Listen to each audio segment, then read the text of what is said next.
This is Ritson and you're watching Sport Icons. The Sandman. Hello stranger, how are you? Yes, I'm good, how are you? I'm not too bad, thanks very much. You're about to headline your second show for Probellum. And how's camp been? Camp's been great. We've had 10 or 12 weeks very, very hard graft in the gym, so probably the best camp I've had for a long while actually, to be fair. Me and Mo being in the gym, he's on the undercard, we've been pushing each other, grinding away, so looking forward to Friday night. And your opponent, you said that he's a former world champion? Former WBC world champion, so 28 fights, 25 or 26 wins. He's only been knocked out of Mikey Garcia and the lad who just knocked Lonoraz out at the weekend, so he's a very good knockout ratio as well, so it's going to be a very, very tough fight. He came over these shows before and beat Ricky Burns, dropped him, so it's going to be a hard fight on Friday night. So your game plan, obviously without giving too much away, because you never know who's watching, but when you fought Robbie Davis Jr., that was pretty much a boxing clinic, but there was a lot of aggression in that one. Will I be right saying we may see something quite similar in that one? Yeah, very, very similar to that. You know, like that's probably ideally how we want to try and box all of them from now, to be fair. You know, like the days of getting stuck in there and going toe to toe, you know, I'm not probably big enough to do that at world level. You know, like a difference doing it at British and European level, but at world that probably a bit too small, so we're going to have to bring the boxing into it a little bit more, and that's what we're planning on doing.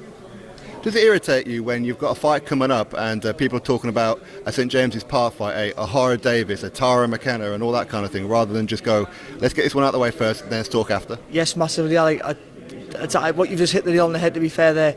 I think that's what Jaffa was trying to do on the stage, just try and calm it down a little bit. It's like this fight on paper is harder than Ohara Davies, so really we should all be talking about this one before we even talk about that or anyone else.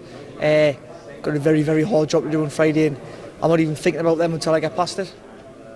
And what's it like now seeing Phil Jeffries, you've known him for a long, long time now, Jaffa, to have him finally get an opportunity to actually put on shows on TV and that now?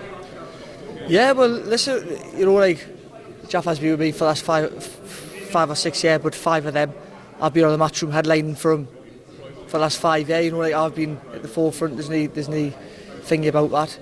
And obviously with the talent that's come through, it's going to ease a little bit of pressure off me.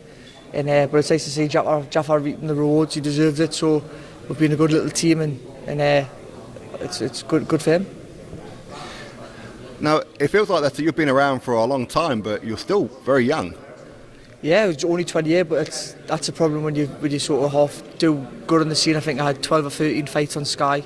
You know, like it's unheard of, really. You know, like really bit of a veteran now, to be fair.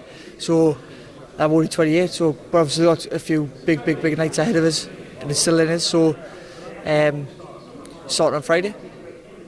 And the North East boxing boom is hitting new heights now. Obviously, that you've been at the head of that for a long, long time, and of course, may it continue in that as well. But there's like a lot of talent coming through. 2 of them making their pro debut in Pat and Ben. Yeah, well, especially obviously Pat. He's going to be where I am the next couple of years, like a lot quicker than what I've done it in.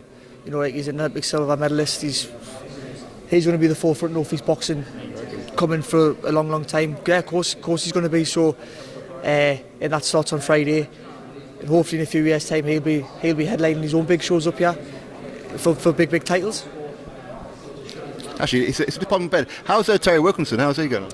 Yeah, he's doing well. Terry's just actually had his first little boy this month, little Lenny Wilkinson. So he's having a little bit of time off the gym. He had obviously horrific cut in his last fight, so he obviously had to wait for that to heal. And obviously with the little company's having a bit of time off the gym, but he'll be back in the end of the month. And I think Jaffa was on. We'll get them on the same late show. Oh really? That'd be quality. No, it'd be good. You know, Terry's a very, very good fighter.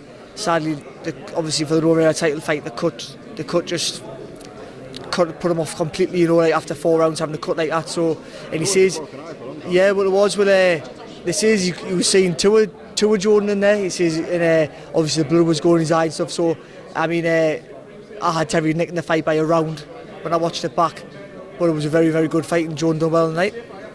I totally agree with that one. And we'll give a quick shout out to your dad. Yes, Big Di still going strong. 65 new, me father. He's 65, yeah, still going strong in the gym two or 3 times a day. We're grinding away in. So yeah, he's some boy, me father. All right, Lewis, I'll catch you on Friday. Yeah, thank you very much, Michael. See you.